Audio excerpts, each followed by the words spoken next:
Hey, what's up? Hello, my name is Emma, and today I'm here, of course, with the lovely Cassandra Clare.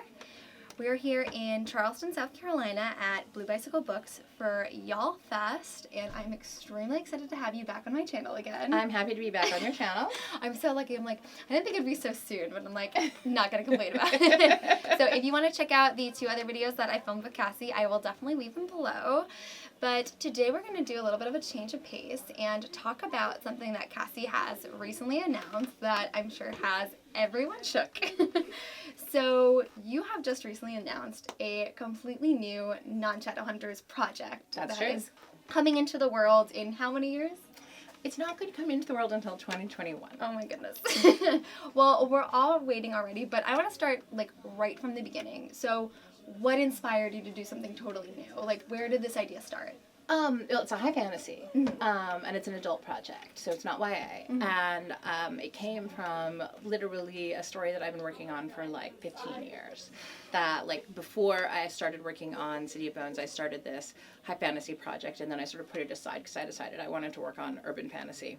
But it was always sort of percolating in the back of my head, and it existed as a world, but it didn't have a story, and that was the problem with it. And so I think it was earlier, late last year, in the winter, I suddenly had the idea for the book, which is called Swordcatcher. And it was the idea for sort of the central character's conflict, which is that he is taken as a child from his home and brought to the palace in his country, where he is forced to be the stand-in for the crown prince because he looks like him. And so he goes out in public. He lives with the prince, he trains with him, he learns all his mannerisms, he learns how to talk like him, he grows up with him, and he impersonates him in public because of the high risk of assassination. And as this is happening, he basically is one of the few people who spends a lot of time with the Crown Prince because the Crown Prince has so much power. He doesn't really have friends. What he does have is this guy who is sort of legally required to always be with him. And the Crown Prince, turns out to be a complicated and really difficult person. And so our main character, his name is Callian, his conflict is partially, I know what this guy is like. Almost nobody else knows what he's really like. And for him to become king would be a terrible thing. So what do I do? So that's sort of the conflict that kicks off the book. It's still so you. It is super me. It's super me. You. I know. But it has all the stuff that I love, It has intense, these intense relationships, these a group of really tightly knit friends, and a lot of really intense, conflicts. And all of that stuff is just stuff that I love. Yes, absolutely. Exactly. So I'm just curious, how do you plan to balance this with all of your other works? Because you That's have what my publisher said. So many coming. Well, basically, the hope is all of my books that the Last Hours, the Magnus books will all be turned in before I start really working on Swordcatcher full time. Then I'm going to have Swordcatcher come out in 2021, and its sequel, which is called The Ragpicker King, comes out in 2023. So in between those, hopefully I'm going to have the first Wicked Powers book. Okay. So it's definitely as we go forward, there will be a year where we have probably one Shadowhunters book, and then in the fall, the Swordcatcher book.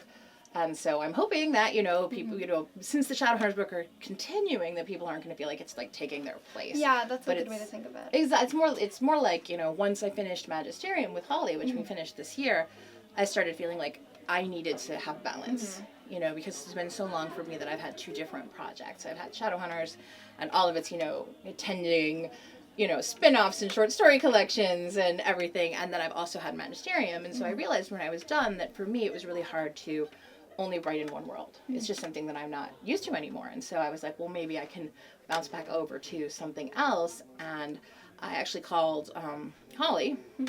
Even though we were no longer working on Magisterium, she's still my critique partner. And I was like, I had this idea, you know, for this fantasy novel, and what do you think? Like, this would be the central conflict. And she was like, I love it. I think you should do it. So she's like, write me up like an outline so I can see what it's like. And I wound up writing the 17,000 word outline because, you know, I never write something short when I can write something long. You're such an And I gave it to her, and she was like, okay. She was like, you have to show this to your agent. And I showed it to my agent, and he was just like, I love this like so much. Like, let me show it to people. And it kind of like evolved from there. That's so exciting. That's so interesting that you say like you can't write in one world because you're like so notorious for writing so many I know. stories within the same world. But that's such like an interesting fact. I think that I need to have the balance though to be Yes. able to do it. So while we're talking about like the magisterium and everything, like obviously you do have successful works outside of Shadowhunters. So obviously I'm sure this is like so exciting for you, embarking on this totally new journey. Is there anything that is particularly challenging about it for you? Like at this I think stage? for me the fact that it's an adult project. You know, I've written for so long about teenagers, and then for magisterium I had to learn kind of a whole new language of writing to write middle grade. And then you have to learn another whole new language of writing to write adults. Not because everyone's always like, is it going to be really filthy? And I'm like, it's not that it's filthy.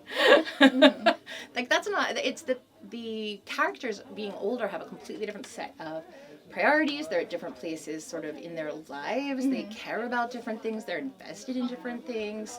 You know, they have different relationships to the world. And that is a challenge because it's not something I've done. That's so exciting. And so to bring things back to Shadowhunters, today at Y'all Fest we got a very, very exciting new piece of info for Shadowhunters, including the cover of Queen of Air and Darkness, which is my favorite cover so far. Is I it love really? it. I do. I love That's Lady so Midnight, but this one is, I think, surpassed it.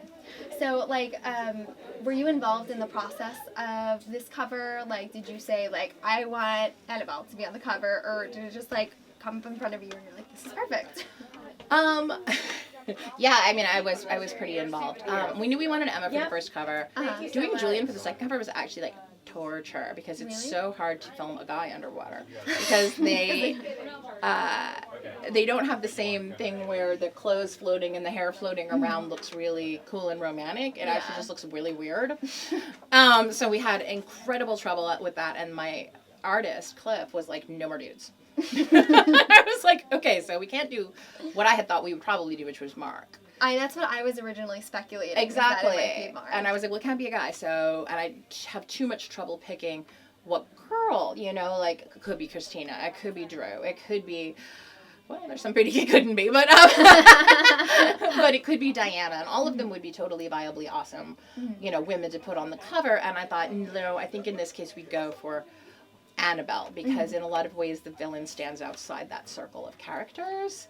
And I think also having, like, I really love the way that it's come out, because I think our idea was that sort of she would seem to be kind of rising, like rising in power and rising in, like, you know, sinisterness, if that's a word. And so that it would be like, it would carry with it like this sense of being beautiful, but also a little scary. Absolutely.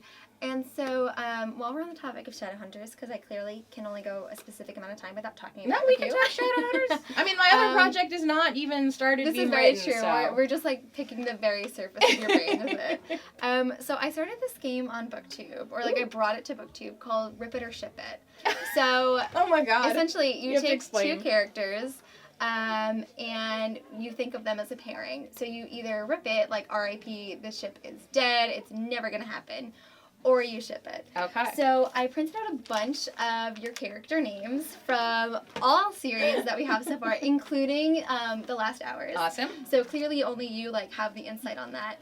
So I figured we could pick a few pairings and see what you think of them. Let's do it. As a note, I did only include ones that were aged like 16 to 19. That's probably wise. It was like, yeah. might Otherwise be you're a just little like, weird. no, yeah, rip it. Yes. And no of course- 12-year-olds. Yes. So just have a few in here. Do you wanna do the honors of Okay, so I'm picking out just gonna names? pick two, Yeah, just right? pick out two, and I we'll kind of see. love this. We'll see what happens. You know, maybe we'll get her to have a spark of like an alternate universe sort of I retelling of love them. an alternate universe. All right, Okay, so so we we have, have- oh god, Zara Dearborn Oh my goodness. and Simon Lewis. Oh my goodness. I have to rip this one. Zara's a Yes, horrible person. Like, absolutely. she's one of the few characters I have nothing about them that I like. Yes. And I love Simon, so I feel like he would be able to tolerate Zara for about 2 minutes. before That's a stretch. before fleeing and maybe arranging her assassination. Yeah. So I think we're gonna have to say no on that one. I think it's kind of like shipping Umbridge with Ron. Yeah, exactly. Oh, somebody probably does do that though. Oh my goodness, there's Harry Potter fan fiction about everything. I mean, true. Harry and the Giant Squid, like. Oh my goodness, there's too many. Okay. Grab this one and this one. I could like totally do this all day. This is so entertaining. Malcolm Fade and Clary Frey. Oh my goodness. I picked some that's so interesting funny. characters to put in here. I think what's interesting about Malcolm is that we meet him in Last Hours and he's so totally different because he hasn't had these. I haven't even thought of this. He hasn't had these huge betrayals in his life that have like majorly changed him. So I feel like Clary and Malcolm of The Last Hours could probably make it work for a little while, but I don't think current Malcolm and Clary can make it work. Now I'm gonna have to read The Last Hours like with this in my mind. I'm like, yeah, he's great. Well, it would be interesting. So do you ship it? I don't think no. I don't think I ship it. Sorry, Malcolm. Here, but I know what happens to you in the future. Let's see. Okay, so I think is this 2? No, that's 3. Okay, you wanna reveal? Okay. Aline Penhallow. Wait, who is it? Oh my goodness. Well, Aline is a lesbian. Yes. And Raphael is an aromantic asexual. So they will never ever have a romantic relationship. No. But I think they can be a totally awesome buddy cop team. Yeah. And like take down bad guys. And you actually will see them interact with each other in Really? Red Scrolls of Magic. Oh my goodness. So that's something to look forward to. That is. So I guess I could say that I would have to rip it, but with no prejudice. Yes, I think we can expand the word ship to maybe like friend. Yeah, I friend them. I friendship them. I friendship them. Here, you want to pick out? Let's pick out a few more and see. Because I'm actually really enjoying this. I know, this is really fun. And you just have so many to choose from, you know? Okay. Whoa. Okay, so we have, Cordelia Carstairs. And, whoa! Oh no! And Gideon Lightwood. Are they related? No. At this point, how many of your characters are not they're all related? Probably a little related. Gideon is older than Cordelia. This is very true. And I feel that probably it wouldn't work out, but I think that they could have a lovely friendship. Definitely. I feel like I need to get to one where I'm going to ship it, though. Like I feel like you're just very set in the relationships that you have formed in your head. It's possibly true. Matthew Fairchild and Christopher Lightwood. Okay, you know what? Goodness. That could totally happen. All right, I'll ship it. You ship it? I ship it. You ship it. I ship it. All right. I think from what we do know of them, like just with the published works from like Shadowhunter Academy and the things that you've shared, like I ship Matthew with most people. I can see it. Yeah, he's a cutie. Yeah, so it's fine. Right, you want to go for the last one? Okay. James Herondale. Oh my goodness. You know, I feel like we've told that story. Oh my goodness. Right? Yeah. I think like we've already done that incest. I was like, this is just going like right back to the beginning. Oh my god. Yeah, no, it was so funny when we did the panel that we were just doing about expanding worlds. Someone was like, well, sometimes you set up a pair of characters, and then later you wish that you could get them in a relationship, but you can't because they're like brother or sister or something. And I was like, I really don't see why that's a problem. I really feel like you could just fix that one. I gotta say that they are super close, brother and sister. They're so super supportive. Lucy is super supportive of James. James loves his little sister, super protective of her, chases off all guys that are around her, feels they're not good enough for her. She super is protective of him because people judge him because they believe that his ability to see the shadow world is like a devilish power and all that. So I would say that I relationship them as family, super hard. I think they're a great brother-sister relationship. Oh, I'm so excited to learn more about them though. I feel like that was a perfect one to end on. Yeah, that was a good one to end on. I was like, Great. Well, Cassie, thank you so much for being on my channel again. It's always a pleasure to have you. Always a joy. So don't forget to look out for the release of Queen of Air and Darkness coming December 4th, 2018. I'm so excited. I'm so excited for you guys to get to read it. And I'm sure I will talk to Em again before that, and we will have even more exciting things to tell you about. Of course, I will leave all of Cassie's information, her website, her social media links, so I'm sure you already follow all of them. But that is it for this video. Thank you guys so much for watching, and I'll see you soon for a new one. Bye! Bye!